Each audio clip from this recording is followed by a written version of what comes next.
Good morning and welcome to the Senate Committee on Commerce and Labor. Madam Secretary, please call the roll. Senator Daley, Senator Ellison, Senator Flores, Present. Senator Lang, Senator Rogish, Senator Scheibel, Senator Steinbeck, Chair Pezzina. Present. Thank you so much. We do have a quorum, and please mark Senators Daley and Scheibel present when they arrive. With that, we're going to start with just a few housekeeping items this morning. First, we'd like to remind everyone to silence all of your electronic devices while in the committee room, as we do have people who are listening in Las Vegas as well as following along online. Members of the public may provide testimony in various ways, all of which are listed on the agenda. You may also submit public comment in writing, either in addition to testifying or in the place of testifying.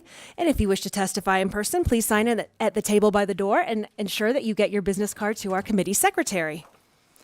When testifying in person, please turn on the microphone to speak and off to listen, as we do have those listening in, and we ask that you please state and spell your name for the record.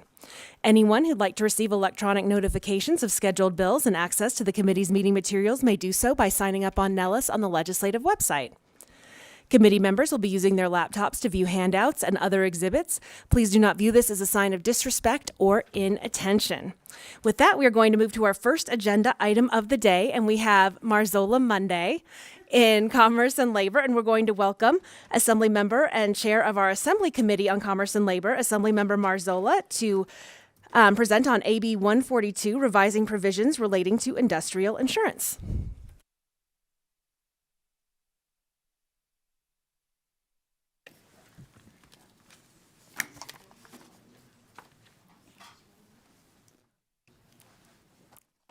Good morning, and thank you, Chair Pezzina and Vice Chair Daley and members of the committee. I'm Elaine Marzola, representing Assembly District 21 in Clark County. Today, I'll be presenting Assembly Bill 142, which revises provisions relating to industrial insurance. I have Rick McCann with me to present this measure. I'll briefly set the stage and provide an overview of the bill, and then I will turn things over to Mr. McCann. Just to give everyone a little background information, first responders are regularly exposed to life-threatening situations, traumatic events, and high-stress environments. The nature of their jobs, which often involve witnessing a violent event and making life and death decisions, places a significant burden on them. For example, a law enforcement officer is routinely exposed to scenes of violence, accidents, and critical health emergencies, all of which can take a toll on their mental health. Crime scene investigators are professional civilian employees in law enforcement agencies who provide crucial operational support. They are on the scene of the crime collecting evidence such as fingerprints, footprints, blood, and other fluids, hair, and fibers. However, under current law, these employees may not qualify for the same protections as sworn officers and emergency personnel, despite facing similar psychological and emotional burdens. Assembly Bill 142 seeks to burden the classification of first responders, ensuring civilian crime scene investigators within law enforcement agencies are eligible for industrial insurance benefits for stress-related injuries or diseases incurred due to their employment. This measure provides equitable coverage and support to all individuals who contribute to public safety, acknowledging the diverse roles that collectively maintain community well-being. Chair Pezzina, with your permission, I would like to give you a brief summary of the bill. AB 142, as amended, adds a civilian employee of a law enforcement agency whose primary duties involve responding to and investigating crime scenes to the list of persons who constitute a first responder for the purposes of provisions governing the circumstances under which a first responder may receive industrial insurance compensation for certain stress-related claims. In addition, the bill specifies the term law enforcement agencies for the purposes of these provisions means any agency, office, bureau, department, unit, or division created by statute, ordinance, or rule that has a duty to enforce the law and employs any person upon whom some or all of the powers of a peace officers are conferred. Finally, public safety agency is defined as public fire department, fire protection district, other agency of the state, or a political subdivision of the state of which the primary functions are to control, extinguish, and suppress fires, a law enforcement agency, or an agency medical service. Chair, with your permission, I would like to hand the presentation over to Mr. McCann to provide the committee with additional information. Good morning, Madam Chair, members of the committee, and staff. For the record, my name is Rick McCann, M-C-C-A-N-N, and I'm here today representing the Nevada Association of Public Safety Officers and the Nevada Law Enforcement Coalition, as well as the Las Vegas Metro Police Protective Association for Civilian Employees, to present AB 142. In the 2023 legislative session, Majority Floor Leader Howdigi brought an excellent bill, AB 410, that allows a gradual mental stimulus to be considered an injury or disease caused by stress and permitted it to arise out of and in the course of employment for first responders. Those were identified as firefighters, police officers, emergency dispatchers or call takers employed by a law enforcement agency or a public safety agency, or EMTs, or paramedics employed by a public safety agency. That bill passed unanimously in both houses and was signed by the governor. This bill, AB 142, merely seeks to add civilian employees of a law enforcement agency whose primary duties involve responding to and investigating crime scenes, otherwise known as crime scene investigators, or CSIs. CSIs see some of the worst things that happen to humanity, including fatal vehicle accidents, child abuse, elder abuse cases, animal abuse cases, sexual assaults, the victims of shootings, and suicides, all similar to other first responders. But the CSI may work the crime scene for many hours or days with the deceased. This time includes attending the autopsy, collecting evidence from the decedent. I'm informed that in calendar year 2024, CSIs at Las Vegas Metro PD responded to 841 dead body calls, to include traffic fatalities, homicides, suicides, autopsies, drug overdoses, and suspicious deaths. Each supervisor responded to an average of 37 dead body calls. The average CSI on day shift responded to 64 autopsies or dead body calls, and the average senior CSI, not on day shift, responded to 38 of those dead body calls last year alone. This doesn't include the societal mayhem they witness daily for folks who remain living, to include photographing injuries, collecting evidence from hospitals and crime scenes. The continual exposure to these difficult scenes throughout their careers can have harmful effects on their professional and personal lives. One member of this committee has been at many of those scenes, I'm sure, as a firefighter. And another member has prosecuted criminal cases, and I'm sure has been at many of them themselves. In short, AB 410... Mr. McCann, I wonder who you could be referring to.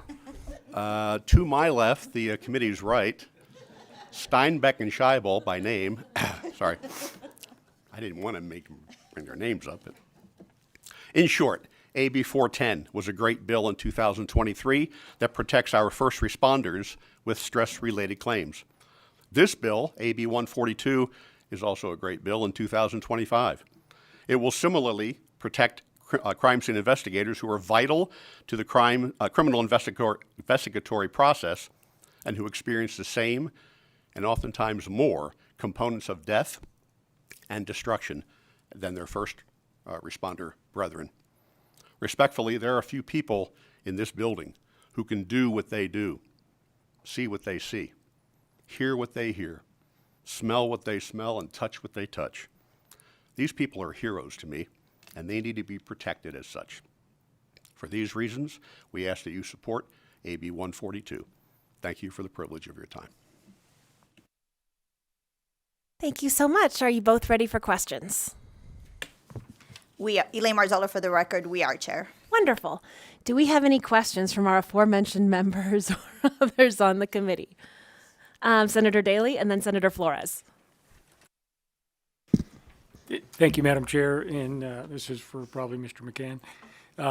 You mentioned in your testimony from the previous bill, 410, where you're talking about public firefighters, public law enforcement, public emergency medical responders.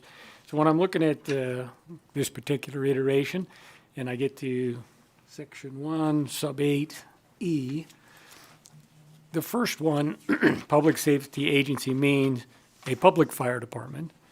And then it says a law enforcement agency. I can't think of a private law enforcement agency, but I can think of private emergency medical services.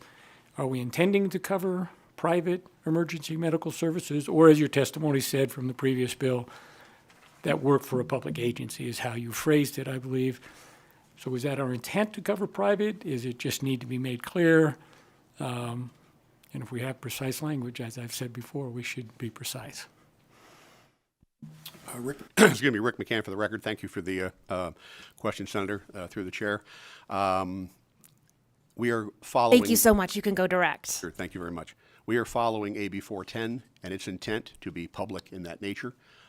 If there's something we need to do for our private people, we need to discuss that, because I agree we need to be precise. But right now, it is, as it says, a public fire department, fire protection districts, or other agency of this state. It says public fire department. I can't think of a private law enforcement agency, but it just says emergency medical service. I know you headed it out with public agency means, but you can also interpret that, I could anyway, that despite calling a public safety agency, then when you say an emergency medical service is now defined as a public agency, if I was the private agency for REMS, say, I would claim this status unless we're precise. And from what you said, you're not intending to cover the private, you're intending to cover people that are public emergency medical services, as you stated from the previous bill. And I'm just saying it's not clear. Rick McCann for the record. Thank you for the question, Senator. If it's not clear, we'll clear it up. Simple. I want clarity in this bill, and I want clarity in every bill we come before you with. So I'm happy to have further discussions if necessary. As am I. Just want to make it clear, and like you said from your testimony in the previous bill, it was intended to be emergency medical people employed by a public agency, and we're unclear in this. So thank you. Elaine Marzola, for the record. Vice Chair Daley will make sure to submit an amendment to make it very clear. Thank you. Thank you so much. We are going to move to Senator Flores and then Senator Steinbeck. Thank you, Madam Chair. Thank you for the presentation. It's great seeing you both. I was just curious, do you know how many crime scene investigators we're talking about? Do we have a number? Rick McCann for the record. Thank you for the question, Senator. I believe we're going to have some testimony from the people, from the folks who run the crime scene investigatory process in Las Vegas at Metro. They may very well have that question for you. Do I have a statewide figure for you? I do not, but I can get that for you. Just curious. Thank you. Simple question. All right, Senator Steinbeck. Thank you, Madam Chair. Thank you, Rick. Thank you, Assembly Member. Did you consider at all including coroners?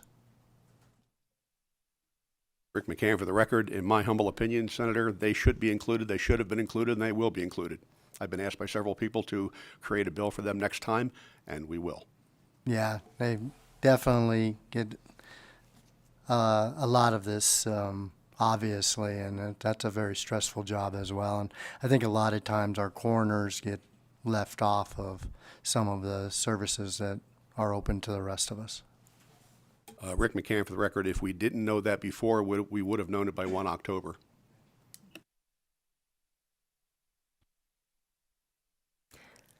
Thank you so much for the presentation. Speaking of coroners, I wonder I know we're looking at potentially an amendment to clear up the language in regards to emergency medical personnel. Is that something that can be added to this bill, or are we a little too far down the road at this time? Rick McCann for the record. Senator, if I may be very candid, I don't want to do anything to screw up my bill. I mean, we're down the road, and I don't want to mess it up, but I also recognize that there are people who deserve this same protection, so we're going to have that conversation. Thank you so much. We really appreciated the presentation. This is a very important bill, and I also know how you feel because I have been there before. All right, not seeing any further questions. Thank you both so much. We'll have you take a step back and we will invite those who'd like to testify in support of Assembly Bill 142 to come forward in our physical locations, and then after that, we'll move to the phones. We will start here in Carson City and then we'll head down to Las Vegas. Good morning, Chair and members of the committee. My name is Joshua Martinez. I represent the Las Vegas Metropolitan Police Department. We just want to echo the support for the bill. Everything was stated by Rick McCann on the record. We're in support. Thanks. All right, and with that, let's move down to Las Vegas. State and spell your name and begin when you're ready. Good morning, Chair and members of the committee. For the record, my name is Sabrina Steinmetz, Sabrina Steinmetz. I work for LVMPD as a senior crime scene analyst. As a crime scene analyst, we respond to various crime scenes, including death investigations that range in severity, manner, and age, from newborns to geriatric, and include animal deaths. These investigations include accidentals, homicides, suicides, fatal traffic accidents, fire deaths, and officer-involved shootings. We see death in its varying conditions and trauma, from beaten, shot, stabbed, run over, decapitated, eviscerated, burned, decomposed, and with amputated limbs. Documenting the scene is a long and time-consuming process and includes looking through and touching biological material like blood, decomposition fluid, and even brain matter to find evidence. This includes mass casualties like multiple deaths in a car accident or fire scene, or something as large as 1 October. Last year, I personally worked 54 calls involving dead bodies and assisted on multiple others. That's more than 1 per week if I worked every week of the year. We document officer deaths within our agency and assist other agencies for Southern Nevada. This involves scenes and autopsies of those officers. It doesn't matter if you knew the officer personally or not. These calls are extremely challenging and traumatic. We respond to autopsies at the coroner's office to document the dead bodies. I worked an autopsy of a toddler where I spent the entire day, over 10 hours, photographing the extensive visible injuries on the body and then extensive internal injuries, including bruising and extensive trauma to several organs where the heart was actually broken to pieces. Our exposure to these events is for an extended period of time. Often we clear from a call only to immediately respond to another event.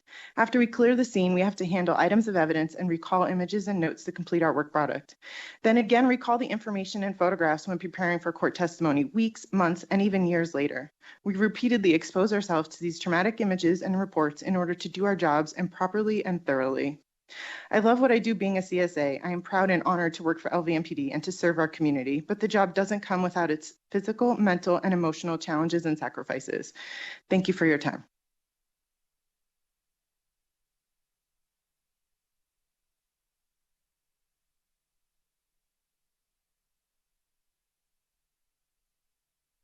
Good afternoon, Chairperson and members of the committee. My name is Samantha Holm, SAMANTHAHALM.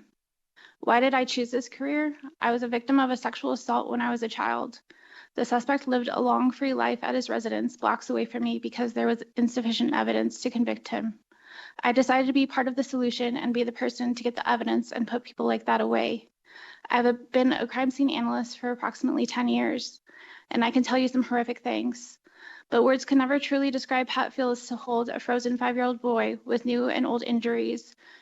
He was placed in a freezer by his murderer, and then have to wait for him to unthaw to conduct a proper autopsy, or to work the death of a patrol officer and see her with a self-inflicted gunshot wound to her head just weeks after working a scene with her, or to work 1 October and be paired with a coroner going body to body, and then witness the youngest families crying and praying over his corpse, or dig through blood-soaked hair and brain matter of other victims trying to find the bullet holes that killed them. 2 minutes will never be sufficient time to convey how much suffering and trauma we are exposed to day in and day out. Perhaps years wouldn't be either.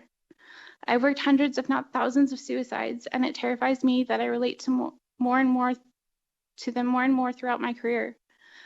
I realized I needed help and I sought it, so I was put in an intensive therapy outpatient program.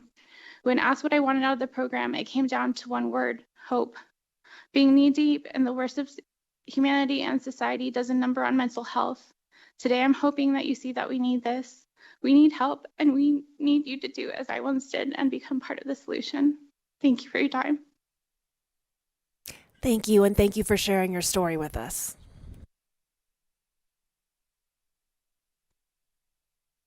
Good morning, Chairperson and members of the committee. My name is Glazell Tepe. That's GLEZZELLETAPAY, and I am a senior crime scene analyst. I have been with CSI for over 9 years. I believe this job affects a person beyond some people's control due to the exposure of horrific calls over time. These effects don't always surface right away. Sometimes they affect people many years after the fact. I consider my dog my family, and I have gone to many calls where I've documented mutilated, abused, and dead dogs. I have had to photograph an innocent baby lying in a nursing pillow on the floor with a gunshot wound between his eyes, documenting the burnt muzzle imprint and stippling from the gun that was placed to his face. I've documented a 13-year-old that thought the only answer was suicide by hanging himself from the second-story railing, only for his younger 7-year-old brother who looks up to him to find him. I have been affected so dramatically by this career that majority of my thoughts are now linked to the scenes. I look at my boyfriend's work boots and I think that they are the same color and same style as the boots that blew off Trooper Michael May's feet when he got hit by a car and driven down part of I-15. My friend's bloody nose, I see the blood in the helmet of Officer Shay Michelonis during the 2020 riots when he was shot in the head. I see the same type of dark red coagulated blood and brain matter when I responded to a suicide in the winter. The weather was so cold out, my fingers were cold. His blood was still warm when I responded that it was steaming, and his blood was actually warmed my cold fingers. This was someone's son, someone's brother, father, and now I'm here scavenging through what was once an intact brain, now a puddle on the floor. I am passionate about this job, but most of all, I'm passionate about helping protect the people and protect the well-being of those affected by the part of the job that nobody talks about or sees. I'm here today to be the voice for them so they do not have to revisit their traumas alone. No matter how strong someone is, it is inevitable to avoid at least one call they can never erase from their minds. And one call is all it takes. Although I wish I had more time to explain the totality of the detrimental effects of this job. I would like to thank you for your time, and I greatly appreciate this opportunity to be here today. It means a lot to myself and my section. Thank you. And thank you so much to all of you, the crime scene analysts who came in person today to testify. We really thank you for your service. Not seeing anyone else in person in our physical locations, we are going to move to the phones. Broadcast, is there anyone on the phones who'd like to testify in support of Assembly Bill 142? If you would like to testify in support of Assembly Bill 142, please press star 9 now.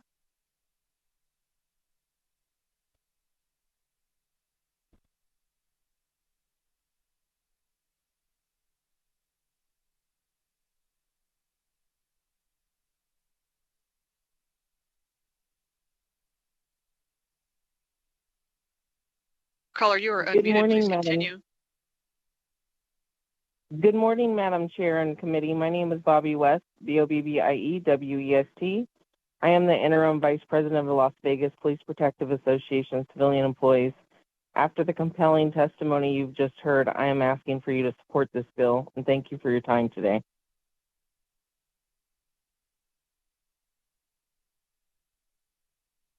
Chair, you have no more callers in support at this time. Thank you so much. With that, I will invite anyone who'd like to testify in opposition of Assembly Bill 142 to the tables in our physical locations. And not seeing anyone coming forward, broadcast, we're back to you on the phones. Chair, your public line is open and working, but you have no callers at this time. Thank you so much. And that brings us to neutral testimony. Is there anyone who'd like to testify in neutral on Assembly Bill 142? Not seeing Adam Plain coming forward. Just kidding. We'll go back to the phones. Broadcast.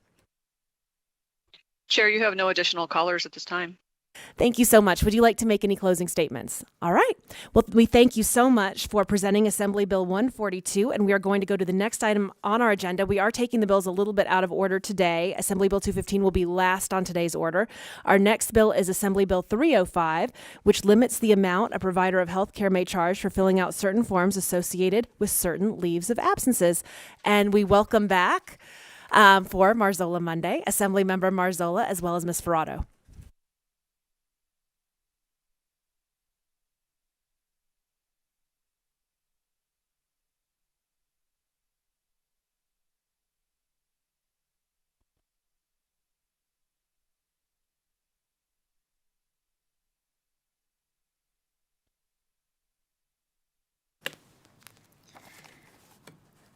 Good morning, Chair Pazina, Vice Chair Daly, and members of the committee. I am still Elaine Marzola and still representing Assembly District 21 in Clark County. I am the sponsor of Assembly Bill 305, which limits the amount of healthcare provider may charge for filing or for filling out certain forms necessary to take a leave of absence authorized by the Family and Medical Leave Act of 1993, also known as FMLA. Today, I have with me here in Carson City, Jessica Ferrado with the Ferrado Group, and also in Las Vegas, there she is. We have Uvia Grant, representative from the United Food and Commercial Workers Union, local chapter 711. Passed in 1993, FMLA is a federal law that entitles eligible employees of covered employers to take unpaid job-protected leave for specified family and medical reasons. An employer may request information to support certain FMLA qualifying reasons for leave. An employee can provide the required information contained on a certification form from a healthcare provider. The FMLA does not cap the fee a doctor may charge an employee to complete a form certifying an employee's health condition or for a family member's health condition. It is important to know the fee to complete a certification form is in addition to the cost of an office visit with the healthcare provider. The burden of paying this fee falls on the employee since the FMLA does not require employers or insurance companies to cover such costs. Many of you may recall the legislature passed Assembly Bill 437, which prohibited a healthcare provider from charging more than $25 to complete a certification form required by an employer pursuant to FMLA. The governor vetoed this measure, citing in his message that Okay, I found this on the web for recall Sorry. the legislature, Assembly Bill 437, which all right. The governor vetoed this measure, citing in his message that virtually all these consultations are performed on a one-time basis and require additional staff processing time, the cost of which is better determined by individual providers than the legislature. However, this morning, we will hear that is not the case. In some situations, employees must go more than once a year to a doctor to complete the certification form. Some healthcare providers are charging over $100 to process an FMLA certification. This amount may deter employees from taking necessary medical leave due to financial constraints. By setting reasonable and standard fees for completing these forms, we can protect the rights of employees to access the benefits they are entitled to under FMLA. Chair, with your permission, I would like to go over the bill. Assembly Bill 305, as amended, prohibits a healthcare provider from charging a person more than $30 to fill out a certification form required by an employer pursuant to FMLA. The amount must be adjusted annually based on the Consumer Price Index for the immediately preceding year. The Department of Health and Human Services must determine the amount of the adjustment on or before January 1st of each year, establish the adjusted amount to take effect on January 1st of that year, and post the adjusted amount on its website. Chair, with your permission, I would like to allow Uvia Grant to add to this presentation, and also afterwards provide Mrs. Ferraro additional information to the committee.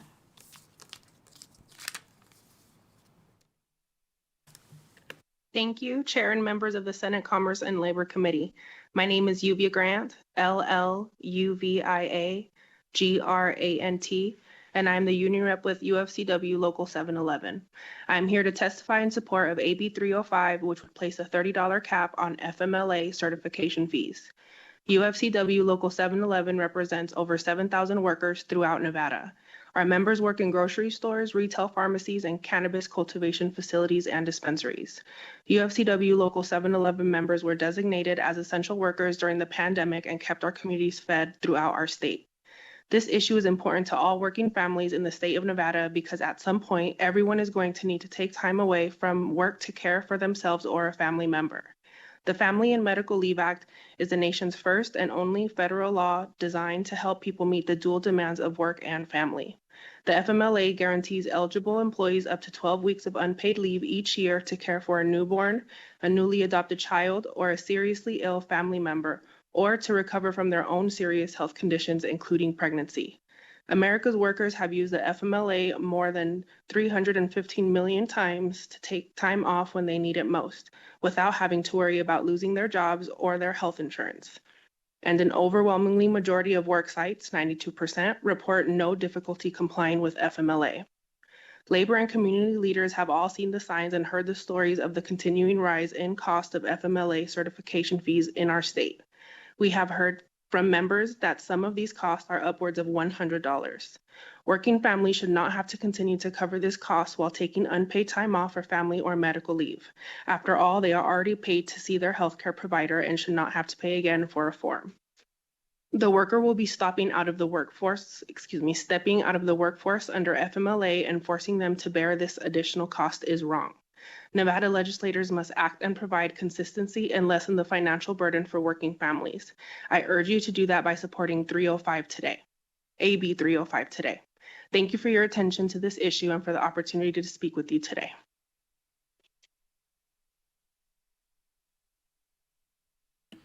Good morning, Chair, members of the committee. For the record, Jessica Ferrato, Ferrato, here on behalf of UFCW. I just want to clarify for the committee, this bill was amended in the Assembly to accommodate the concerns of the Nevada State Medical Association. The bill as originally written had a cap of $25 and did not include inflation. So the CPI portion of the bill and the increase to $30 was a portion to accommodate the concerns of the Nevada State Medical Association, and they're in support of the bill. Thank you. Chair Elaine Marzola, for the record, we're ready for questions.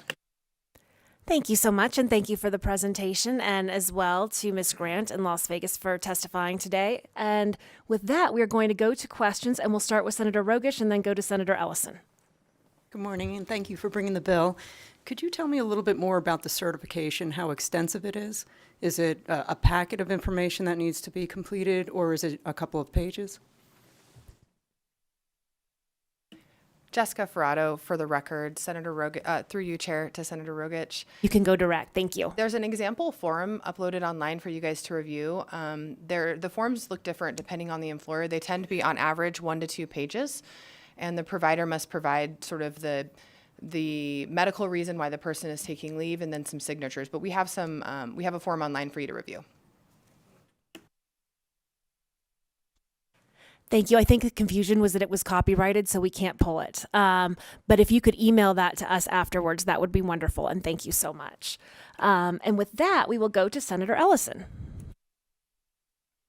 Thank you, Madam Chair.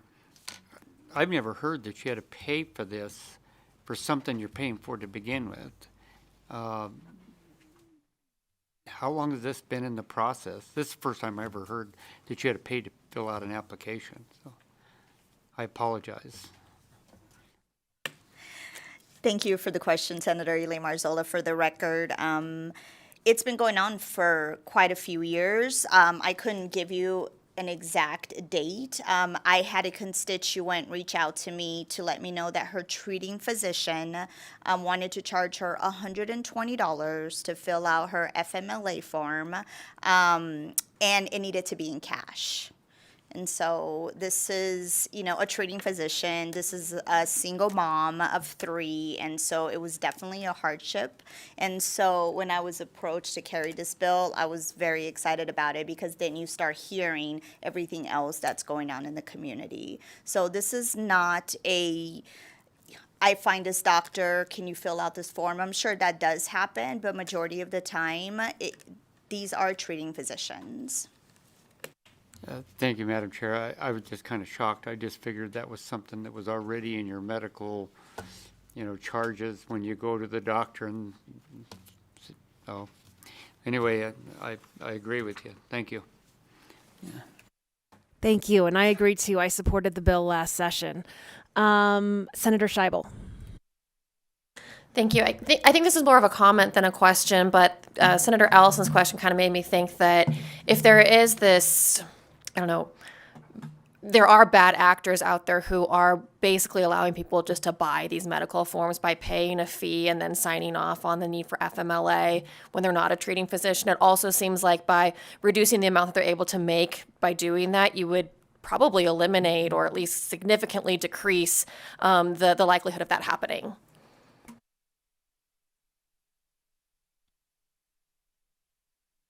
And I believe we're going to head to Senator Daley. Thank you, Madam Chair. And just from my colleagues' comments on that, technically you don't have to pay a fee to fill the application out with your employer, but you do have to get medical verification that you qualify, and that's where you're paying the fee to the doctor. But I'm generally suspicious of these two-page bills, but you'll be happy to hear I have no questions. Full support. No worries. Elaine Marzola, for the record, thank you, Vice Chair.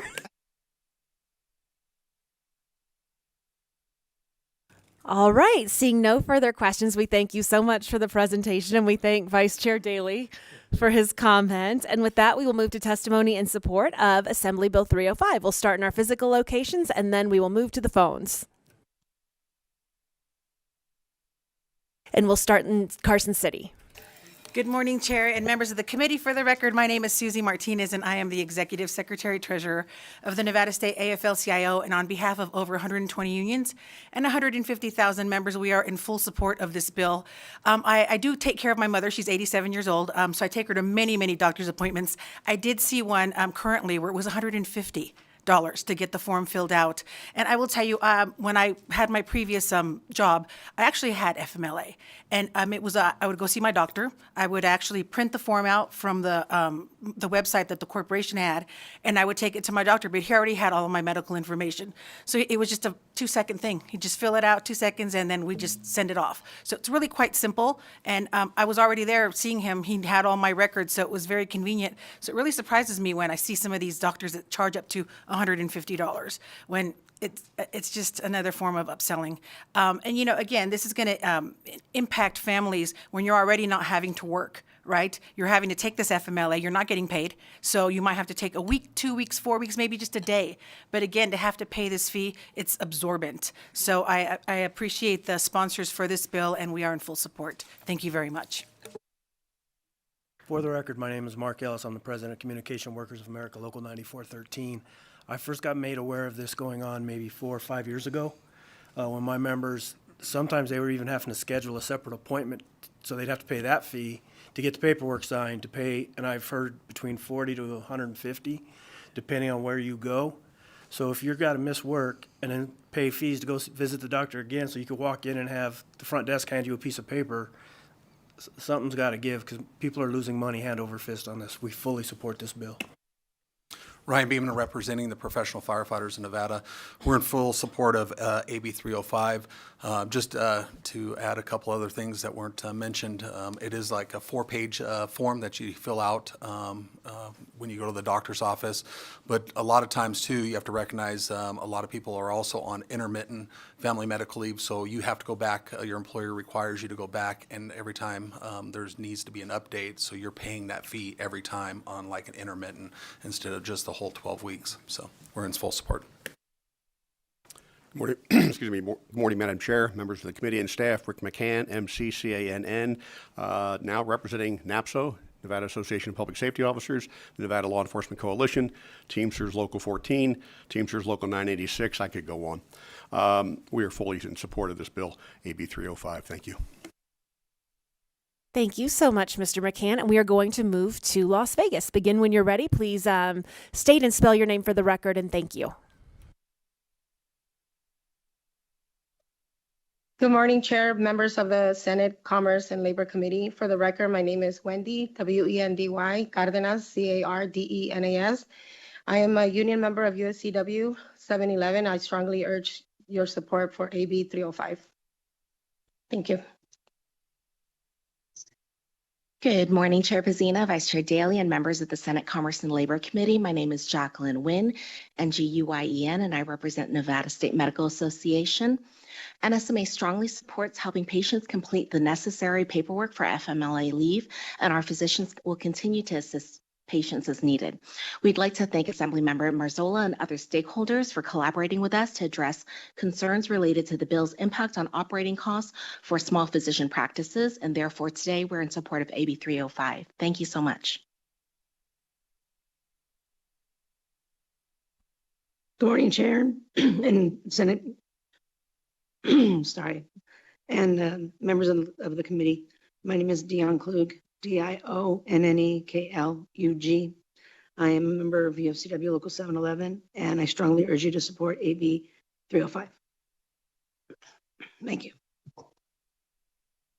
Good morning, Chair and Labor Committee. For the record, my name is Eduardo Escoto, EDUARDO, and I am a union member of UFCW 711. I strongly urge you support for Bill AB 305. Thank you. Good morning, Chair, members of the Senate Commerce and Labor Committee.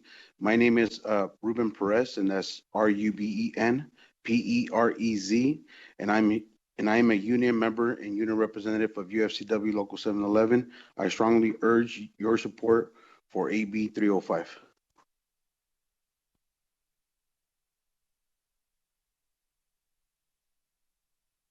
Please make sure your microphone is on. We can't hear you, and we want to make sure that we hear your testimony. Thank you so much. Oh, thank you. Good morning, Chair, members of the Senate Commerce and Labor Committee. For the record, my name is Michael Giddings, MICHAEL GITTINGS, and I am president of UFCW Local 711, and I strongly urge your support for AB 305. Thank you.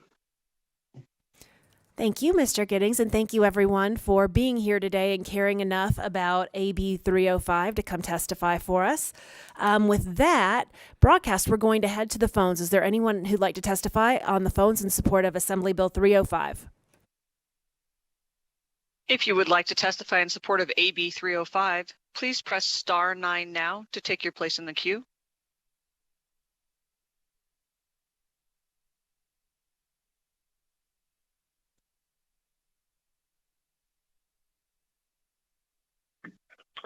Good morning, Chair, members of the committee. For the record, Russ James, RUSSJAMES, with the Nevada AFL-CIO.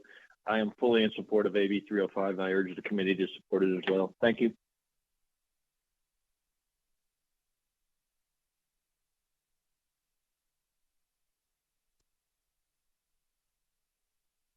Good morning. For the record, my name is Joseph Graham, JOSEPHGRAHAM. I'm the Chief Steward for TWA 9413. I strongly urge the committee to support this bill. Thank you.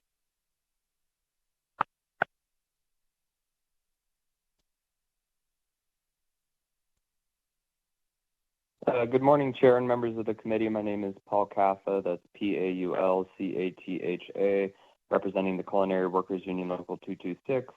The Culinary Union echoes the comments of the other supporters, and we urge the committee to support and pass AB 305. Thank you.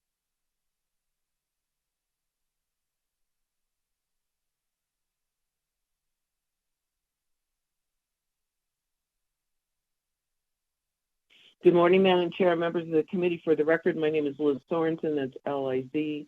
I'm the president of Nevada State AFL-CIO, and I am in strong support of AB 305, and I urge this committee to do the same. Thank you so much.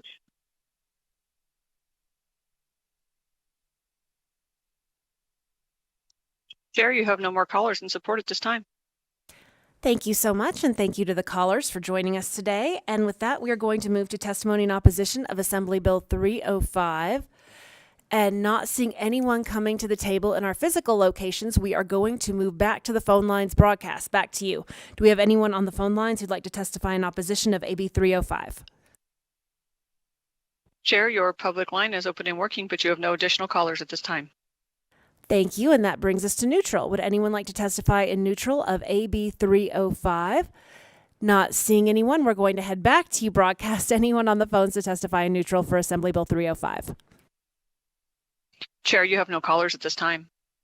All right. Would you like to? Okay. Looks like we have no closing statements. I will say thank you so much for meeting with NSMA and other stakeholders so that when this bill arrived to our committee, there was already some consensus. And with that, we will close the hearing on Assembly Bill 305 and we'll open the hearing on Assembly Bill 450, which revises requirements to obtain a license as a marriage and family therapist or clinical professional counselor by endorsement. And in continuance with Marzola Monday, we welcome you back.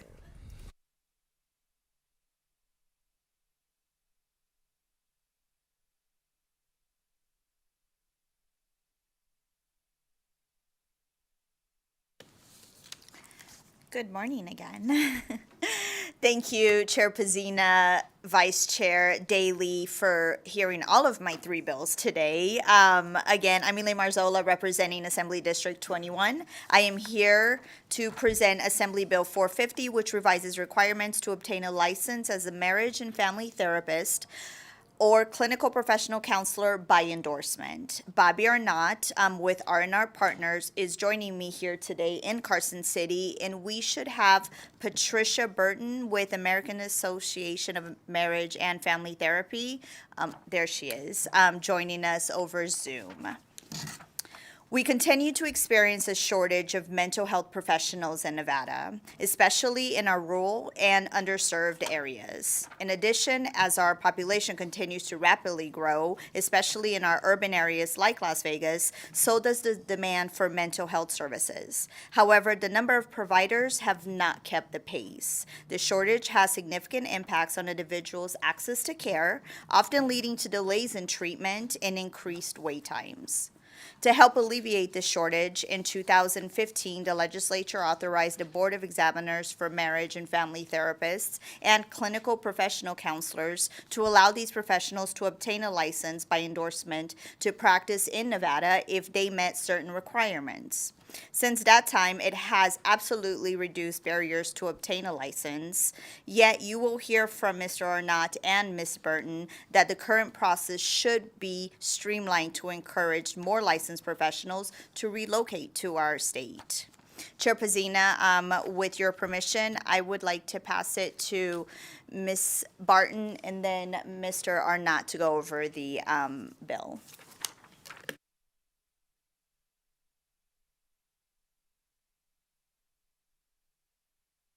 For the record, I am Patricia Barton, Patricia Barton. Good morning, Madam Chair and members of the committee. Thank you for the opportunity to speak about Assembly Bill 450. I am here today on behalf of the American Association for Marriage and Family Therapy, which represents the over 81,000 licensed marriage and family therapists, or MFTs, nationwide, including the over 1,800 MFTs licensed in Nevada. MFTs are mental health professionals trained in psychotherapy and family systems and licensed to diagnose and treat mental and emotional disorders. They place a unique emphasis on the role of relationships in our lives. As you know, Nevada has a dire mental health provider shortage. The 2024 Mental Health America report ranked Nevada 34th in the country for provider coverage, with a current rate of 420 residents for every one mental health provider. The impacts of access to care issues are even greater for those in historically underserved populations, including minority and rural communities. The issue of licensure portability is a viable and vital solution to meeting the various needs of Nevada residents. It is important that we remove unnecessary barriers to increasing access to critically needed and skilled marriage and family therapists. AB 450 helps address the behavioral health workforce shortage in Nevada by removing unnecessary barriers to licensure by endorsement, which would encourage more experienced MFTs to work across state lines, either in person or through telehealth. This is essential to ensuring that Nevada residents have access to the mental health services they need, and is especially critical to people who live near state borders, families who reside across multiple states, or those who need specialized care that only a small number of therapists provide. For example, multilingual therapists, those highly specialized in certain relationship topics, or those who work with very young children. In 2025, AAMFT is supporting efforts in 10 states to remove barriers to licensure by endorsement. During the 2024 legislative session, bills to remove barriers were passed in 7 states: Arizona, Georgia, Illinois, Iowa, Maryland, Tennessee, and Virginia. So far in 2025, bills have been passed in Arkansas and West Virginia, with legislation still moving in a number of other states. Licensure by endorsement currently exists in Nevada. However, the current statute continues to prevent some qualified providers from obtaining licensure by endorsement. Additionally, the current statute gives the licensure board discretion to request additional unnecessary documentation from licensure candidates. With AB 450, we seek to streamline the process to open doors for more highly trained licensed professionals to support the individuals, couples, and families in Nevada who are desperately in need of support. Under existing law, to obtain such a license by endorsement, An applicant must submit proof that the applicant has not been disciplined or investigated by the corresponding regulatory authority of the state or territory in which the applicant holds a license. AB 450 eliminates the requirement that an applicant submit proof to the board that the applicant has not been investigated, thereby making a person who has been investigated but not been disciplined eligible to obtain a license by endorsement. As amended, the bill also no longer requires applicants to provide, quote, any other information required by the board, unquote. Such permissive language allows the board to request any additional materials or documentations from candidates.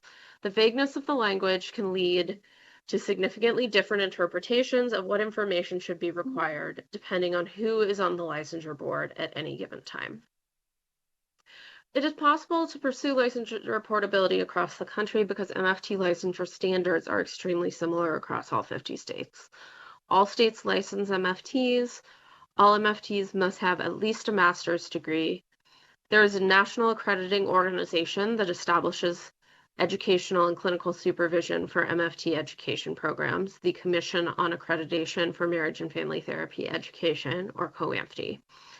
Many states adopt the COAMFT standards expressly by law, and the remainder adopt regionally accredited programs with nearly identical standards. Furthermore, all states require that in order to be licensed, an individual must undergo multiple years of supervision, resulting in 3,000 hours of clinical supervised experience or its equivalent.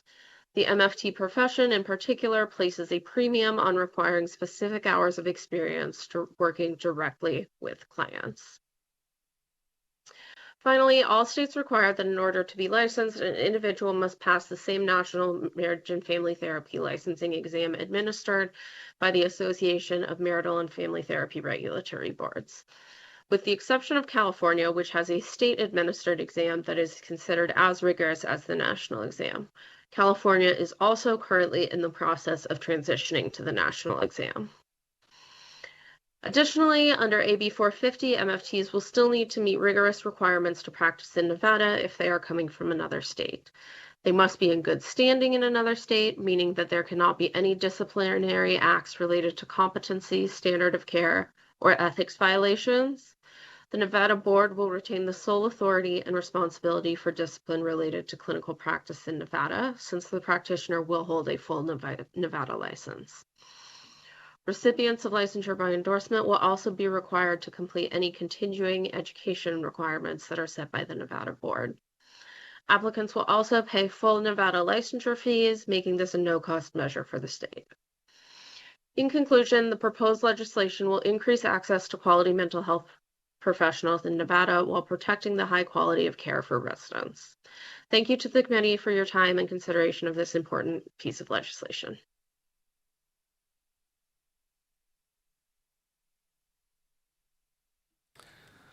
Thank you, Chair and members of the committee. Bobby Ernop for the record here on behalf of the American Association for Marriage and Family Therapy.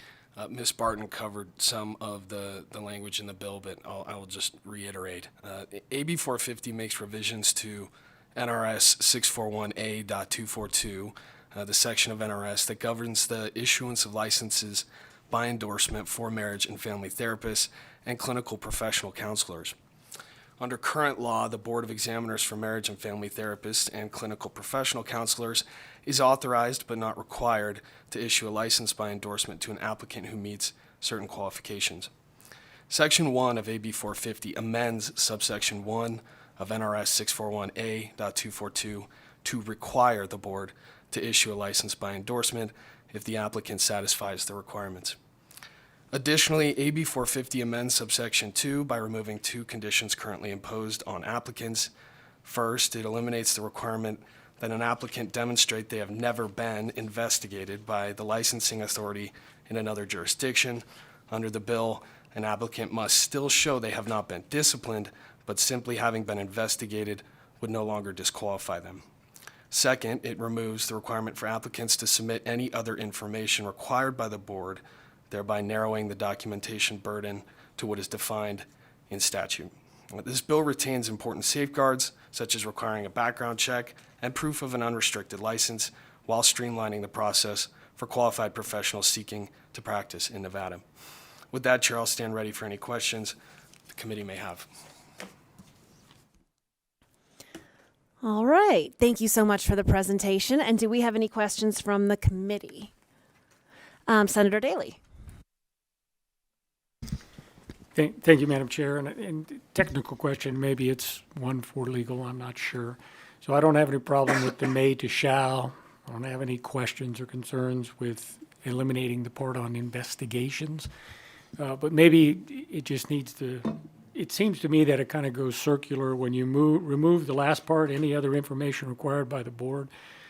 So it seems unclear to me on how you're establishing the qualifications, unless it's in another section of the NRS that's not being modified in front of us, and I'm not that much on it. Because what it says in existing language, that they have to give a license to an applicant who meets the requirements set forth in this section.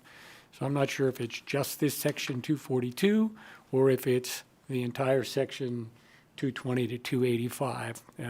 But it seems to me it would say that because the qualifications are listed in 641 220 on the education and all the stuff that your presenter talked about.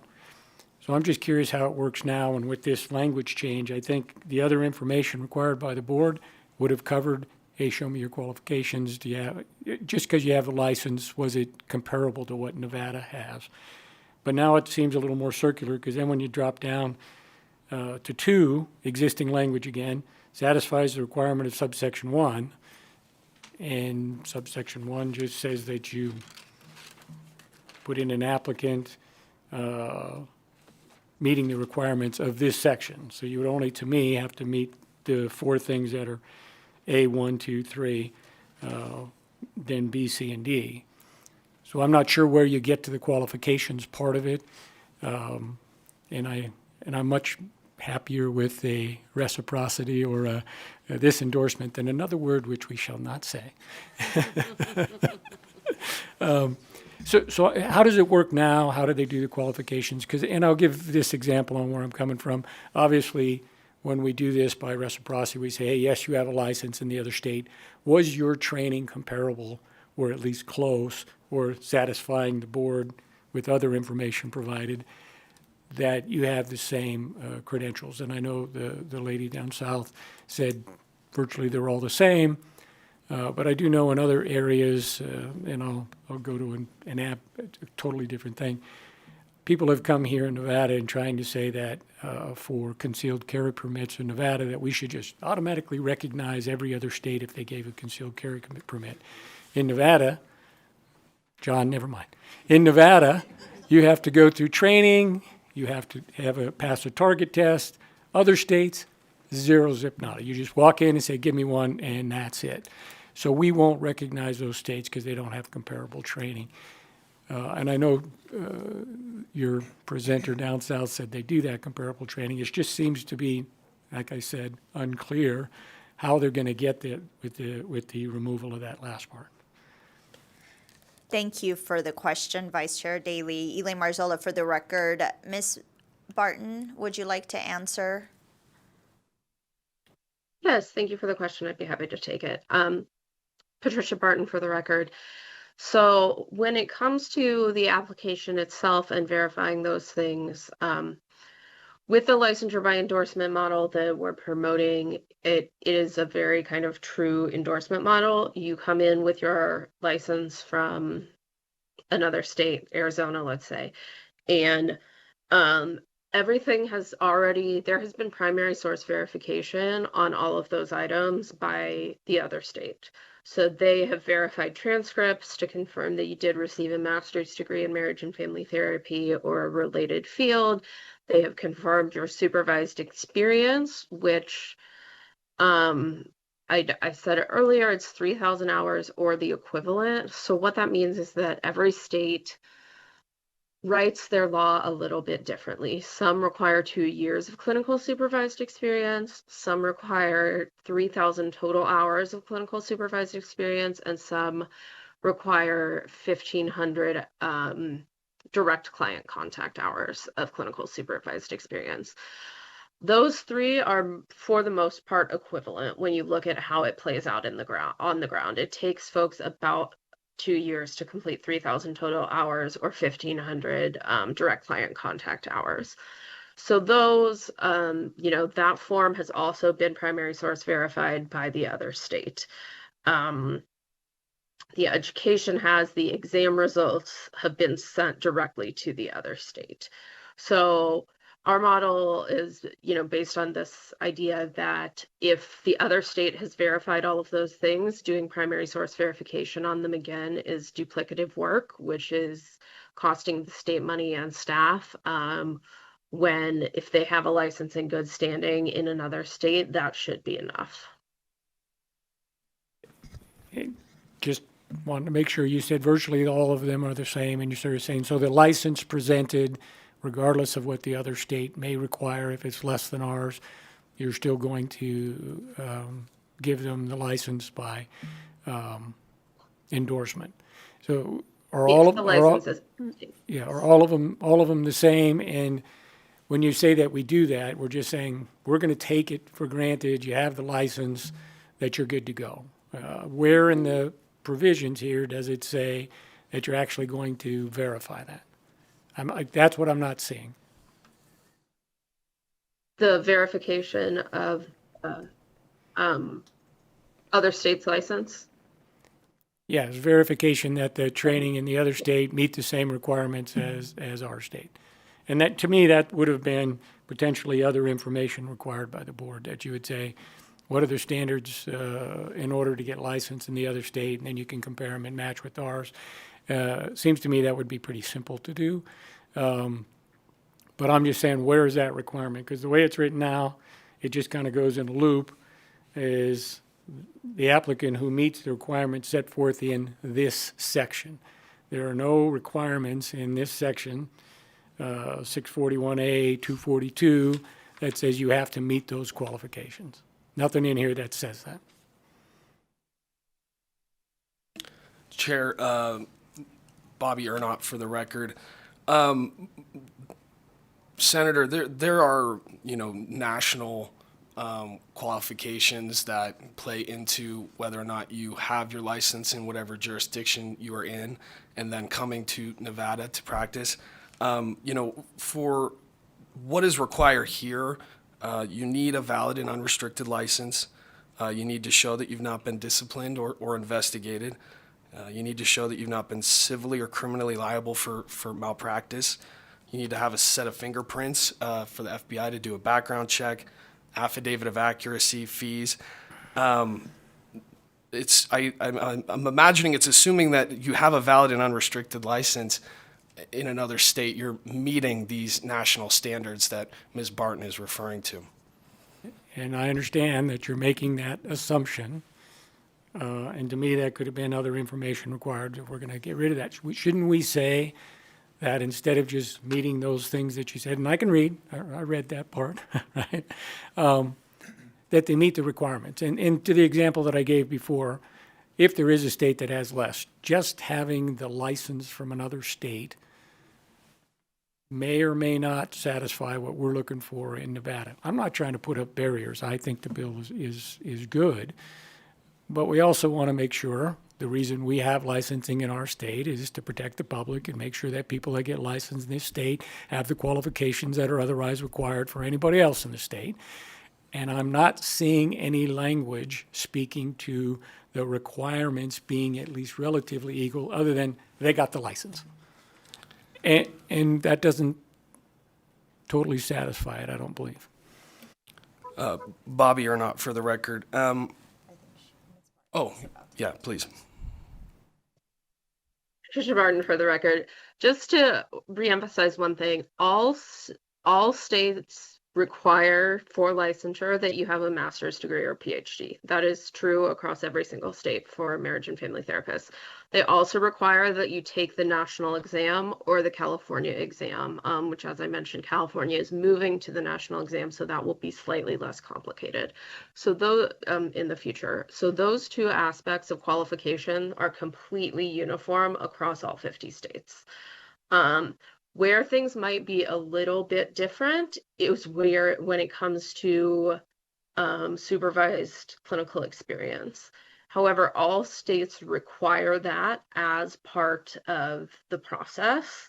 It's just a matter of how their law is written. So some states might emphasize direct client contact more. Some states might emphasize total time practicing under supervision. But that's the only area where there's really any variation in the licensure requirements between states. And it's very little. It's mostly based on how the law is written rather than what the actual amount of supervision looks like. Like there are no states where there's no supervision required. Understood, thank you. And I would be satisfied with something that says, or meeting the requirements of this section or whatever the board, I would leave it discretion of the board. If they're satisfied that they met all the requirements for qualifications, I think that would just be a little bit, basically, yeah, the language that's deleted at the bottom. So what I said off microphone was essentially that any other information required by the board. I think that's where we're maybe running into question. But the rest of the bill, I feel like your explanations made a lot of sense. And I think everyone in this room and in this building can agree that we need more mental health workers in this state. So that said, do we have any other questions from the committee? Senator Rogich. Thank you again for being here. I'm a little concerned about removing the criteria for investigation, and I was hoping you could explain further as to why that needs to be removed and how many other states are also removing that criteria for reciprocity. Thank you for the question, Elaine Marzola. For the record, Ms. Barton, would you like to answer that? Thank you. Yeah, thank you. Patricia Barton for the record. Many states do not have the investigation language in their statute to start with, so it's really only if someone has been disciplined. We actually we changed this language because we heard directly from the board that they had multiple instances of individuals applying for an application and they had been investigated, 10 years ago. There had been no disciplinary action or any findings. It was basically an unfounded investigation. And because of the way the statute is currently written, they could not issue them a license, even though technically they were in good standing in their other state because the investigation found nothing. Okay. Thank you so much. And not seeing any further questions, we thank you both so much. Actually, all three of you so much. Ms. Barton, thank you for joining us from Zoom. And we will have you step back so that we can take testimony in support of AB 450. We'll start in our physical locations and then move to the phones. And begin when you're ready. Good morning, Chair, members of the committee, Daniel Judici, GIU, DICI, on behalf of the Board of Marriage and Family Therapists and Clinical Professionals. We rise in full support of AB 450 and thank the Assembly member for all of her work increasing access to mental health services for all of Nevadans. Thank you. Hi, Austin Daly from the University of Nevada, Reno. For the record, just want to echo the comments on helping to increase mental health services and helping to increase workforce development in our community as well. So thank you. Thank you both so much for being here today. I don't see anyone coming forward in Las Vegas, so broadcast, we're going to move to you. Is there anyone on the phones who'd like to testify in support of Assembly Bill 450? If you would like to testify in support of Assembly Bill 450, please press star 9 now. Chair, your public line is open and working. You have no callers at this time. All right, that will move us to testimony in opposition of Assembly Bill 450. If there's anyone in the rooms, and I'm not seeing anyone coming forward, so we're going to go back to you, broadcast. Anyone on the phone who'd like to testify in opposition of AB 450? Chair, you currently have no callers at this time. Well, that means there's no one to testify in opposition, so we are going to move to neutral. Is there anyone who'd like to testify in neutral on AB 450? Not seeing anyone coming forward, we are going to move back to you, broadcast. Long time no talk. Anyone joined us on the phone in the last 20 seconds? Chair, you currently have no callers at this time. I had a feeling that might be the case. All right. And it looks like we have no closing statements on AB 450. We thank you so much again, and let's stay in touch. And with that, we will move to our final item on the agenda. And I believe we are waiting on one of our presenters for Assembly Bill 215, which revises provisions relating to employment. So we're going to wait till all of our presenters are in place, and we will take a very, very brief recess.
Hi, I am Mr. Nicemonger.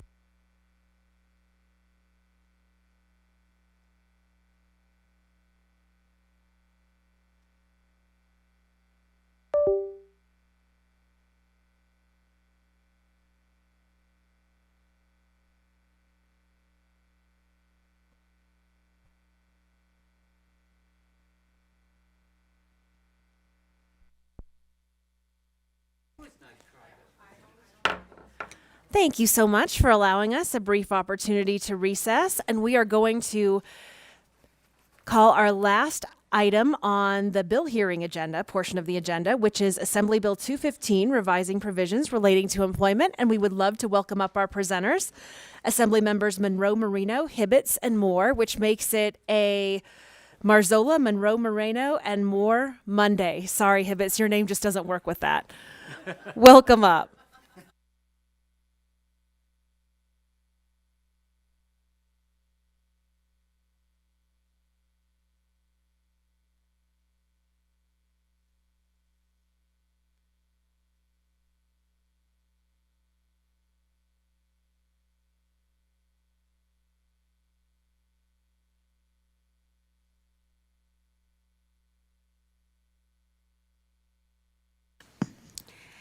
Good morning, Chair and Committee. I am Danielle Monroe Moreno, and I proudly represent Assembly District 1 in Clark County.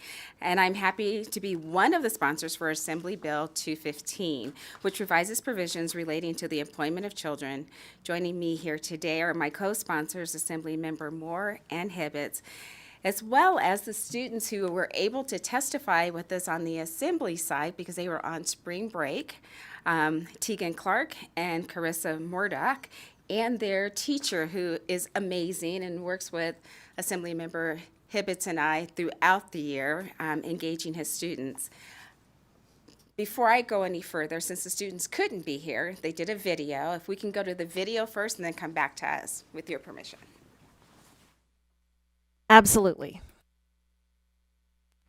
Hi, I am Mr. Nicewonger from Shadow Ridge High School. I'm Carissa Murdoch from Shadow Ridge High School. And I'm Tegan Clark from Shadow Ridge High School. And we're here to speak in favor of AB 215 for a moment.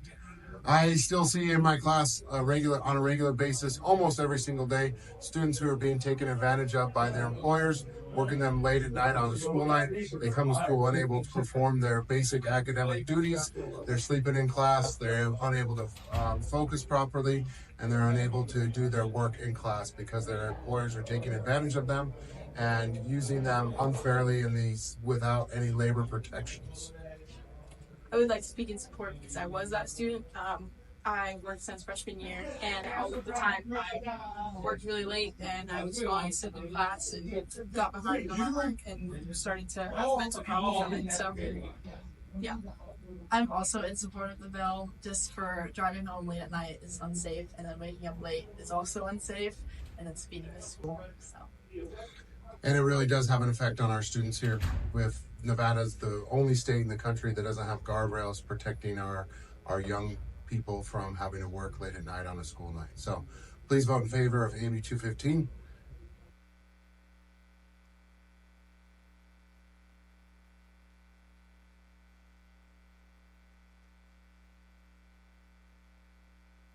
Danielle Monroe Moreno for the record. I truly believe that as elected leaders, we have a responsibility to be the voice of our constituents here in the legislature, as well as provide an opportunity for tomorrow's leaders to actively participate in the legislative process. For this reason, I engage in conversations with our youth and provide a BDR each legislative session addressing an issue they would like to make a change or improvement of. And AB 215 is that piece of legislation for them and directly by them. Child labor laws exist to keep our youth workers safe. Restrictions on the number of hours that youth can work serve the same purpose, while also helping ensure teen workers have the time to focus on their development, educational opportunities, and their health. Problems have arisen when scheduling managers and business owners are not aware of these restrictions. The federal government regulates youth employment primarily under the Fair Labor Standards Act, which sets minimum standards for conditions, hours, and wages for teen jobs. Nevada also establishes certain standards for the employment of minors. When federal and state standards differ, the standards that provide the most protection to children then apply. With certain exceptions, both existing federal and state law restricts the daily and weekly number of hours worked by children ages 14 and 16 in authorized employment. Federal law sets a minimum age requirement for employment and restricts the hours during which children under 16 years of age may work. Federal law also limits the times during the day when children ages 14 and 15 may work in authorized employment. Apart from working as certain messengers, Nevada does not place restriction on the times during which children ages 14 and older, but under 18 of age, may work. As introduced, AB 215 aims to address the hours which minors who are 16 years of age but under 19 years of age may work. My co-presenters and sponsors heard from their students as well from their districts. And what I love about this bill is it came from our children, and our children are not partisan, and we are able to work across the lines to do what's best for our kids and our communities. So I'd like to turn it over to my co-presenters.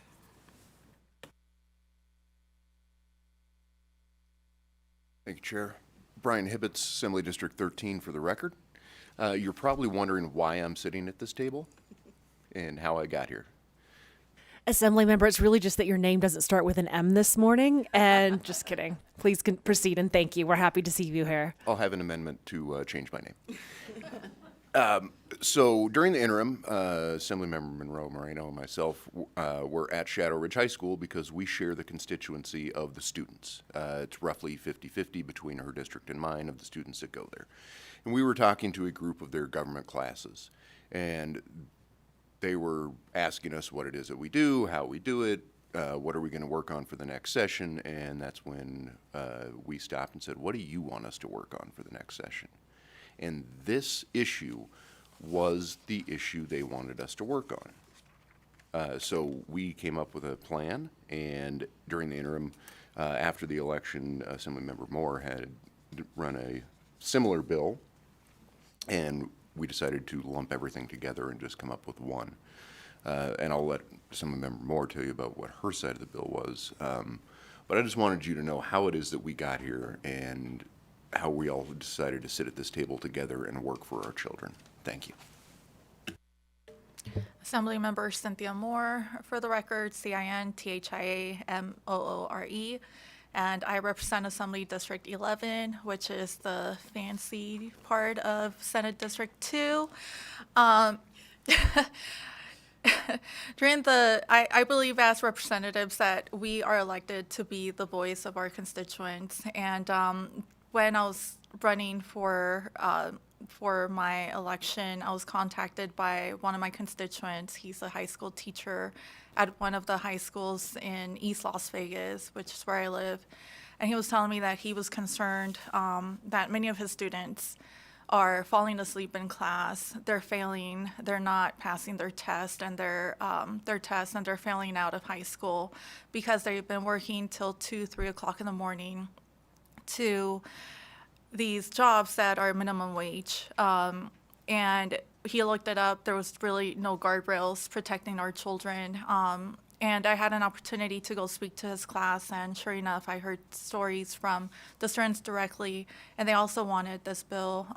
And that's why I decided to run the bill that I was running. But after learning that Assembly members Hibbets and Monroe Moreno were running the same bill, we decided it would be a stronger and better bill if we all came together and worked together for our children. Thank you. Madam Chair, would you like us to walk through the bill? Just because we've just had a few deadlines and I think everyone's tired, I imagine everyone's had a chance to look through the bill pretty thoroughly, but it's probably not a bad idea to just run through it. Thank you, Madam Chair. Danielle Monroe Moreno for the record. Section 1 requires the Labor Commission to prepare an abstract of the provisions relating to the employment of children and post it on the internet website maintained by the Labor Commission. In addition, the abstract must include a two-dimensional barcode, commonly known as a QR code. This was a specific request from the students, or other machine-readable barcode used for storing an internet address, and in the abstract relating to compensation, hours, and wages of employment that a Labor Commission must furnish to every employer in the state. Section 2 prohibits work between 11 p.m. and 6 a.m. on any night preceding a school day by a child who is 1, enrolled in high school, 2, 16 years of age or older, and under 19 years of age, currently enrolled in the current academic year in a public, private, or charter school, and not emancipated. A school district or juvenile court may grant an exemption for this time restriction if it is determined to be in the best interest of the child.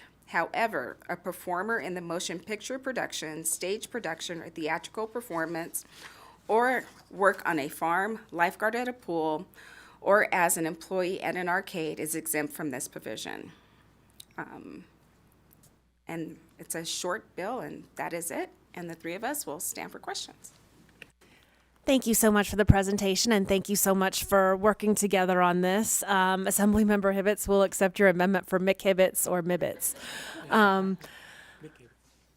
Do we have any questions from the committee? Senator Flores. Thank you for the presentation. One of the questions that came to mind when I was thinking about some of the students that are, and I know you have that catch-all at the very end there, where there, under certain exceptions, you can always ask to be excluded. And some of the few that came to mind, and maybe you already thought about those, but I know, for example, there are students that in their senior year, they're doing community college high school, community college UNLV, or they're doing their last year. They're no longer going to their traditional high school. They're just doing straight college. And I know they sometimes start school at 2 p.m. or 3 p.m. They're much more flexible with some of the classes that they're taking. So I was thinking about those students, and they may be 18 years of age. If those folk, potentially how we see the process of them having to apply for the exemption and how that walk would, because I know for them, they're not starting right at 8 in the morning. Them working late hours at night would be okay. But so I was just curious, in that scenario, that student would go to the school, and then you could just kind of walk us through how that exemption process, you envision it working. Danielle Monroe Moreno, for the record. With the time in the bill, the hours that the student wouldn't be able to work would be from 11 p.m. to 6 a.m. And I was one of those students that only had 2 classes in high school. Then I went to junior college, and then I went to work. So I would not have had to ask for an exemption because I got off at, I think it was like 10:30.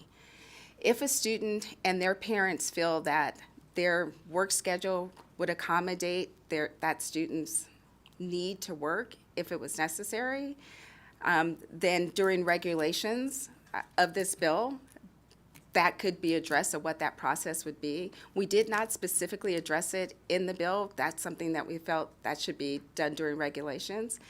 I think the three of us would agree that the child's health first and mental health and their education should come first. And although their schedule may not start until 2, but that's student's schedule. So it wouldn't be in line with what the regular education day is, but for that student's school schedule, which varies, especially in your senior year, would have to be taken into accommodation as we go through the regulations of this bill.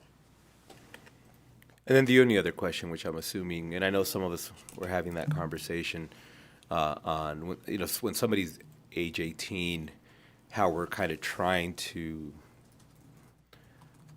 the idea that they're an adult now, and that we're still trying to create some restrictions, how we're balancing that. Any thought process there, please?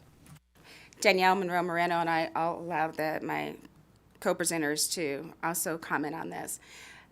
This bill came from the students who were 18, and they felt that they were being taken advantage of by some of their employers because they had turned 18, but they were still full-time students at school.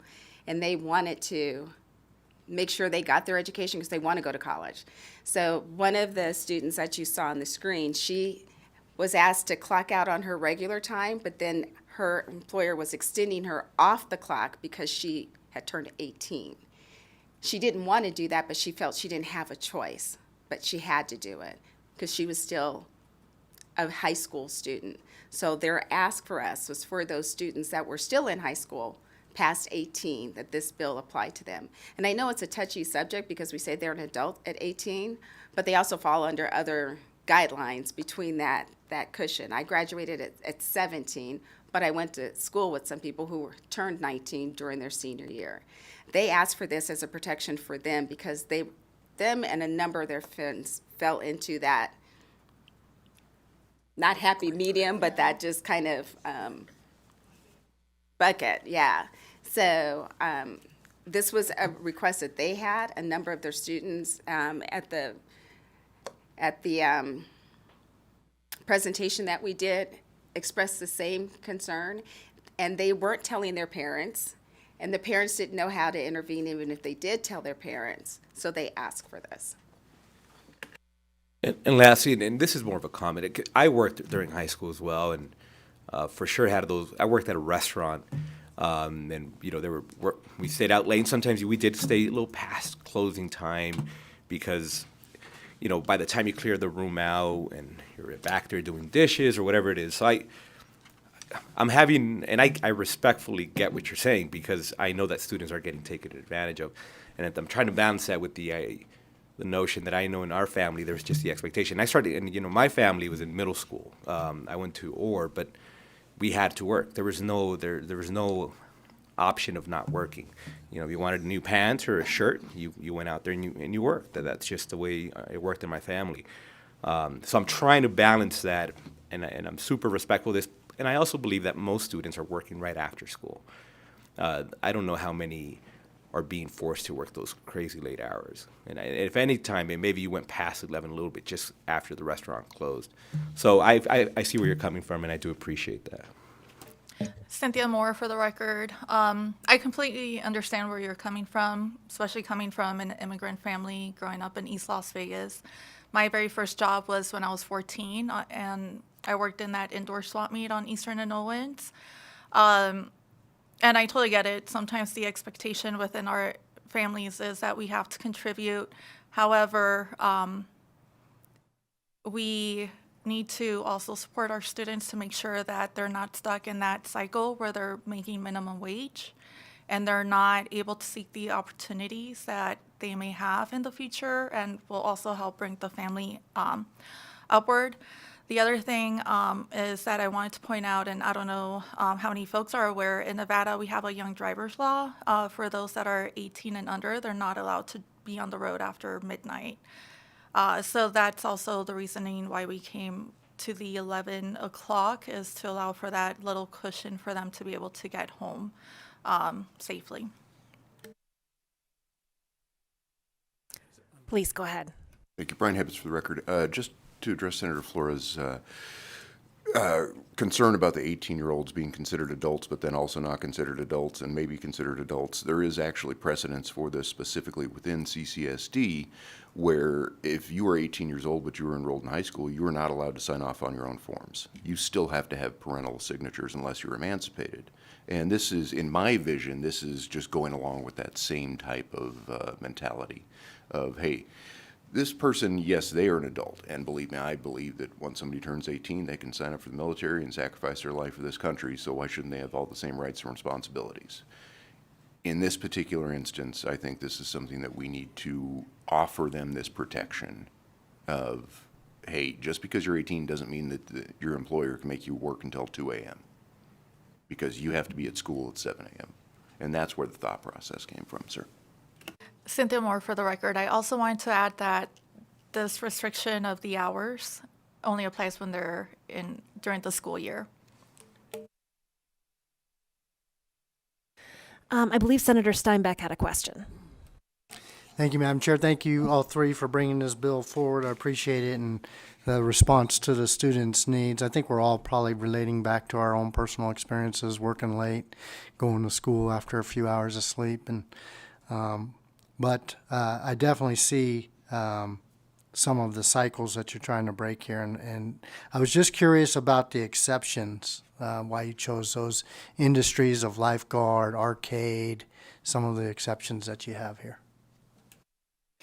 Danielle Monroe Moreno, for the record, and working with the stakeholders in the community, came up with the exceptions. Oftentimes on the strip or strip properties, the schedules that are currently in place ended at 11 o'clock for the lifeguards, the arcade workers, and things like that. So that our business industry, which we have to have, didn't have to do major shifts in their scheduling. The ask, working with the stakeholders, was could the bill be adjusted to the current work schedules that so many of them have?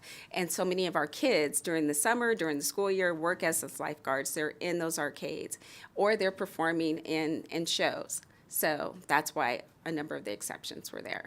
And one of the students you saw on there actually worked at an arcade. Thank you, and this is for legal, if you don't mind, Madam Chair. I'm not positive, but I thought that the law about underage driving, there was an exception for coming back and forth from work. Do you know?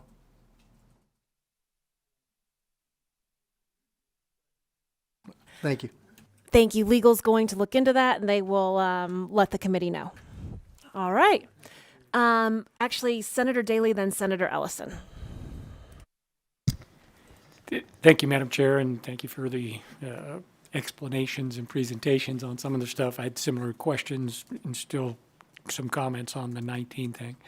So my understanding, as you said, that you have federal law, you have state law, and whichever one applies or has the more restrictive level is the one that would apply. So I guess what I'm trying to maybe just point out, or maybe it was on purpose, I don't know. So you have 14 and 15 year old people that can work. The federal government has a different restriction. I think it's 7 p.m. to 7 a.m. I know there are other rules and various things. But if this goes through at the 16 to 19, they would not be able to go to the labor commissioner for that enforcement. They'd have to go to the federal government, apparently, because they're not covered. The labor commissioner's jurisdiction isn't going to start until 16. And I don't know if you've thought about it that way or not. And then I understand this bill would allow 1 hour more in the morning. They could start earlier or work till 1 hour, or start 1 hour earlier and work essentially 5 hours later than the 14 to 15-year-old people covered under the feds. So ours would be less restrictive, and I think the federal rule only applies to the 14 and 15-year-olds. So I don't know if you'd thought about that yet or not, or how that would actually be applied. Would the labor commissioner have jurisdiction over that, or would it strictly fall to the federal enforcement side? And I don't know if you know the answer to that question. It's just a thought process. So we can all look into that a little bit. So the question on the 19, and I understand what you're saying. I understand the students asked for it. Not my hill to die on or anything, but I do know the person turns 18. I like you, I graduated when I was 17, didn't turn 18 until September, graduated in June, right? And I worked before that, went to work straight away, had bills to pay, and I wanted stuff, right? Just like everybody else. But I do know once you turn 18, and I don't know about the forms of the driving and all that stuff, but I know we took, I remember my son going to the doctor. He's under our insurance, still living at home, was technically still in school. And the doctor said they can't talk to me about any of his medical information unless he says okay, because he was 18 and he had that right and it was protected information. So once you're 18, you're 18. And I understand the push and pull with the employer. Like I said, it's not my hill to die on. If I'm 18 and I have to go get some other form, I'm going to push back on that if I wanted to work later.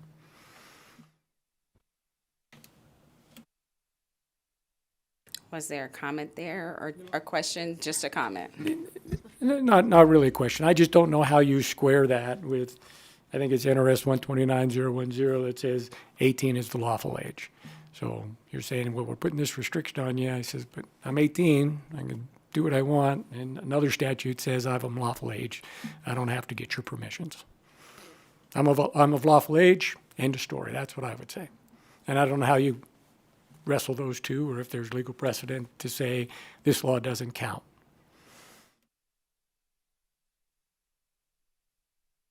Brian Hibbs for the record, Senator.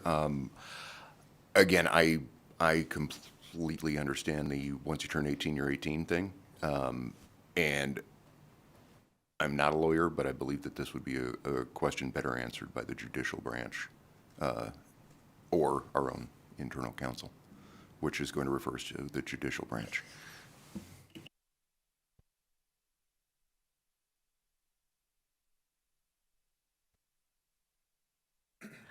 All right, Senator Ellison. Thank you, Madam Chair. You were saying that after 16 to 19, you couldn't drive after midnight. Is that correct? Is that in the NRS or not in the NRS or DMV, or what is that? Cynthia Moore for the record. There is a young driver law that you can find on the DMV website, and there is an exception on there for kids driving home from work. However, if you're working till 2, 3 o'clock in the morning, you may have a little harder time proving that you are driving from work. Okay, and the reason I ask that is a lot of people in the rural areas, you know, they've got to drive farther, and the problem they have is they might be the only driver to get some kids back and forth from school or whatever, and this late at night sometimes if they come in from a basketball or whatever. So I know that there's got to be some kind of exception out there. I don't know what it is, but you know, some people out in the rules and some people have to work is you know, they don't have enough money coming in. They have no choice. And the parents allow it, but I know it's not right, but I grew up working at an early age and then walking home because wasn't old enough to drive, but we just got through with it. But here, I didn't know that you could not drive after midnight. Where would I look to find that? Cynthia Moore for the record. On the DMV website, they have it. There's the section. Okay. Yeah. And is there an exception for? Well, I'll get in there and look and see it, but I mean, some people have to. They don't have a choice. But, Senator, I would point out in this particular legislation, they do make an exception for farm work as well in this bill. Cynthia Moore for the record. And I also wanted to remind the committee that this only applies during the school year. Okay. Well, some of the kids still live out quite a ways, you know, like way out Boyan Road and stuff, and they still got to get there, and it's a problem. They'll pick up kids at babysitting services or whatever and try to get them all home. But it's pretty rough on some of them young kids, but thank you. Danielle Monroe Moreno for the record. There is nothing in this bill that prevents any student from working at all.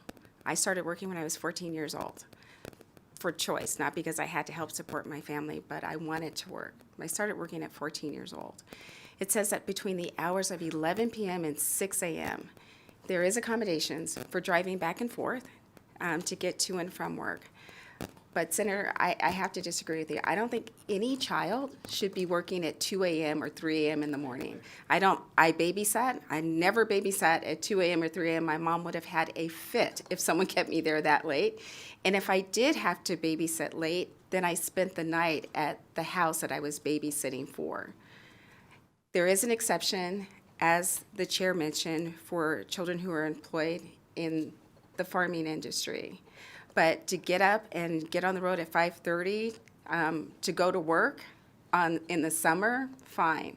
But I think our children's responsibility growing up should be to get an education. And if you're in a family situation where you have to work as a child to help support that child, the best way to change the dynamics for that child is to have an education and having them prepared and being rested so that they're not falling asleep in class, so that they can help their family even more by maybe opening up their own business once they graduate, or going into the military, or going to college to get that better job.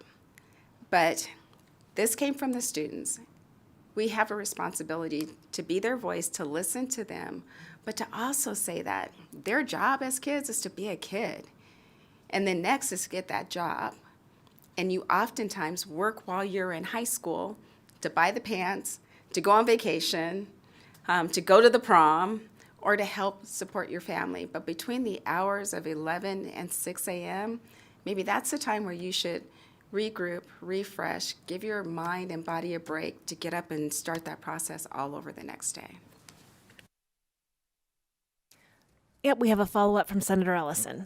My biggest thing was just the driving. If they see a kid at 16 years old out there driving, unless they can get an exemption, are they going to give them a ticket or whatever? So I'm going to check into that. That's the only thing I've got. And that's already that's already the law. That's already in place and has been for years. And I'm going to hand it over to Mr. Coulomé, our legal counsel, as well. Thank you, Chair. Jeff Coulomé from the Legal Division. To Senator Steinbeck's question from earlier and Senator Ellison to your follow-up, in NRS 484B.907, a peace officer shall not stop a motor vehicle for the sole purpose of determining whether the driver of the vehicle is a young person under 18 driving too late past the curfew time. So they're not allowed to stop them just for that. If that question arises during a traffic stop that's made for another purpose, the peace officer shall not issue a citation to the person if the person provides evidence satisfactory to the peace officer that the reason the person is operating the vehicle during those hours is because the person is driving to or from a scheduled event, is the phrase that that particular section uses. That term is not defined in the section there, but the way it is definitely being applied and the way that I would read it would apply to if you had a scheduled work shift that you could offer, you're coming from that shift, or maybe there's a late event at the school. They might have been coming from the school. If there was a play or something that went late at the school, that could, I would imagine that would fall within the scheduled event. So there is that exception. And also they're not allowed to stop them just for that reason, if that's helpful. All right, look at that. With that, I think we are done with questions, and I thank the three of you so much. We'll have you take a step back so that we can get testimony in support of Assembly Bill 215. As per usual, we will start in our physical locations and then we will move to the phones. And I'd also like to give a special thank you to the students who shot that video and who came to testify in the Assembly. And we'll begin in Carson City, and you can start when you're ready. Good morning, Madam Chair, members of the committee. Paul Marak from the Vegas Chamber. The Chamber is in support of AB 215. We would like to thank the bill sponsors for working with the business community to address some technical changes. As you heard from the bill sponsor, the hour shifts made sense in terms of adjusting in from the original bill, which was originally from 10 to 5 p.m., but we felt 11 to 6 p.m. made more practical sense. Also to support student success, knowing that the school schedule for those early bird classes start around 6:30 or 6:20 or so.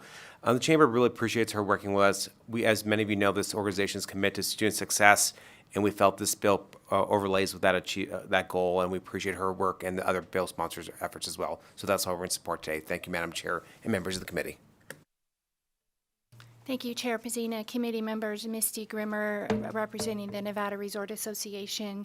We also are in support of the bill and grateful to the sponsors for working with us on the language. As the largest employers in the state, we have a lot of opportunities for employment opportunities for people even before their gambling age. And so we appreciate being able to provide those opportunities to the kids where they can come and get work experience and make good wages. So we appreciate the accommodations made in the bill. Thank you. Morning, Chair Pazina, members of the committee. My name is Wesley Harper. I am the Director of Government Affairs for the City of North Las Vegas. This is important legislation that strengthens our community. The city is in firm support of this bill. Thank you very much. Thank you so much. And with that, we are going to move to the phone lines broadcast. Do we have anyone on the phones who'd like to support Assembly Bill 215? Chair, your public line is open and working, but you have no callers at this time. All right. Thank you so much. Do we have anyone who'd like to testify in opposition of Assembly Bill 215? Seeing no one, we're going to move to the phones broadcast. Is there anyone who's just joined the line who is in opposition to 215? Chair, you have no callers at this time. Easy enough, and that moves us to neutral. Anyone who'd like to testify in neutral on Assembly Bill 215, and seeing no one coming forward, no Adam Plain for us today, we are going to move to the phone lines. Do we have anyone who just joined us in the last few seconds who'd like to testify in neutral on AB 215? Your public line is open and working, but you have no callers at this time. All right. With that, would you like to make any closing statements? Well, we thank you so much for the presentation. And again, please thank the students for us as well. We really appreciated the video and are just sad that we missed their testimony and we'll have to watch it on video from the assembly. So thank you so much. Thank you. And with that, we will close the hearing on Assembly Bill 215 and we will move to the last item on our agenda this morning, which is public comment. If there's anyone in our physical locations who'd like to make public comment, we welcome them to come to the table and testify in person, or you're also welcome to testify by phone or submit written public comment to the committee's email address. Instructions for providing public comment may be found on the agenda, including the call-in information. We look forward to hearing your comments, and we ask that you keep them brief and please avoid repetition of comments made by previous speakers. Due to time constraints, we may have to move on to the next person who wants to provide public comment. And we finally ask that you clearly state and spell your name for the record. And not seeing anyone coming forward to make public comment in person in either of our physical locations, broadcast, we are back to you. Did anyone join us on the phone lines? Chair, your public line is open and working. You have no callers at this time. With that, I would like to make one comment myself, and we have a very special birthday here on the dais. So happy birthday, Senator Lang.